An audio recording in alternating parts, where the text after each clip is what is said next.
Bike ಸವಾರನಿಗೆ Devadurga ಶಾಸಕಿ ಪುತ್ರಿ car ಡಿಕ್ಕಿ ಹೊಡೆದಿದೆ.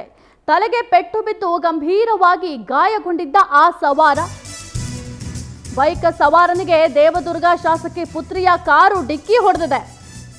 ತಲೆಗೆ ಪೆಟ್ಟು ಬಿದ್ದು ಗಂಭೀರವಾಗಿ ಗಾಯಗೊಂಡಿದ್ದಾನೆ ಆ ಸವಾರ. ರಾಯಚೂರು ದೇವದುರ್ಗ ತಾಲೂಕಿನ ಮಿಯಾಪುರ ಬಳಿ ಈ ಘಟನೆ ನಡೆದಿದೆ. ದೇವದುರ್ಗ ಶಾಸಕಿ ಕರೆಮ್ಮ ಪುತ್ರಿ ಗೌರಿಗೆ ಸೇರಿದ ಕಾರು ಡಿಕ್ಕಿ ಹೊಡೆದಿದೆ. ನೆರವಿನ ಭರವಸೆ ನೀಡಿ ಆಸ್ಪತ್ರೆಗೆ ಭೇಟಿ ನೀಡದ ಪುತ್ರಿ ಗೌರಿ. ಆಂಧ್ರ ಮೂಲದ ಕೋಮಿಶೆಟ್ಟಿ ಕೃಷ್ಣಗೆ ಗಂಭೀರ ಗಾಯ ಆಗಿದೆ. ರಾಯಚೂರಿನ ಖಾಸಗಿ ಆಸ್ಪತ್ರೆಗೆ ಗಾಯಾಳುವನ್ನು ದಾಖಲು ಕೂಡ ಮಾಡಲಾಗಿದೆ. ಆಸ್ಪತ್ರೆಯಲ್ಲಿ ಚಿಕಿತ್ಸೆ ಕೂಡ ಮುಂದುವರೆದಿದೆ. ಆದರೆ ನಿಮ್ಮ ನೆರವಿಗೆ ನಾನು ಬರ್ತೀನಿ ಅಂತ ಭರವಸೆ ಕೊಟ್ಟು ಇದೀಗ ಆಸ್ಪತ್ರೆಗೂ ಕೂಡ ಭೇಟಿಯನ್ನು ಕೊಟ್ಟಿಲ್ಲ.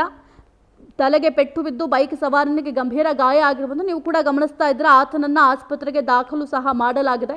ಆತನಿಗೆ ಚಿಕಿತ್ಸೆ ಮುಂದುವರಿಕೆ ಮಾಡಲಾಗಿದೆ. ದೇವದುರ್ಗ ಪೊಲೀಸ್ ಠಾಣಾ ವ್ಯಾಪ್ತಿಯಲ್ಲಿ ಈ ಘಟನೆ ನಡೆದಿರುವಂಥದ್ದು.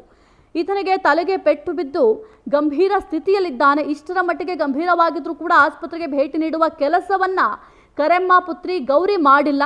ಬೈಕ್ ಸವಾರನಿಗೆ ದೇವದುರ್ಗ ಶಾಸಕಿ ಪುತ್ರಿಯ ಕಾರು ಡಿಕ್ಕಿ ಹೊಡೆದಿರುವಂಥದ್ದು. ಬೈಕ್ ಸವಾರನಿಗೆ ಗಂಭೀರ ಗಾಯ ಆದರೂ ಕೂಡ ಕ್ಯಾರೆ ಅಂತ ಇಲ್ಲ. ಯಾಕಂತಂದ್ರೆ ಬರ್ತೀನಿ ನೀವು ಆಸ್ಪತ್ರೆಗೆ ದಾಖಲಾದ್ಮೇಲೆ ಅಂತ ಹೇಳಿ ಬಂದಿಲ್ಲ. ಅವ್ರ ನೆರವಿಗೆ ಧಾವಿಸಿಲ್ಲ ಅಂದ್ರೆ ಏನ್ರಿ ಹೇಳ್ಬೇಕಿಂತ ಅವ್ರಿಗೆ ಒಂದು ಜೀವಕ್ಕೆ ಬೆಲೆ ಇಲ್ವಾ ಹಾಗಾದ್ರೆ?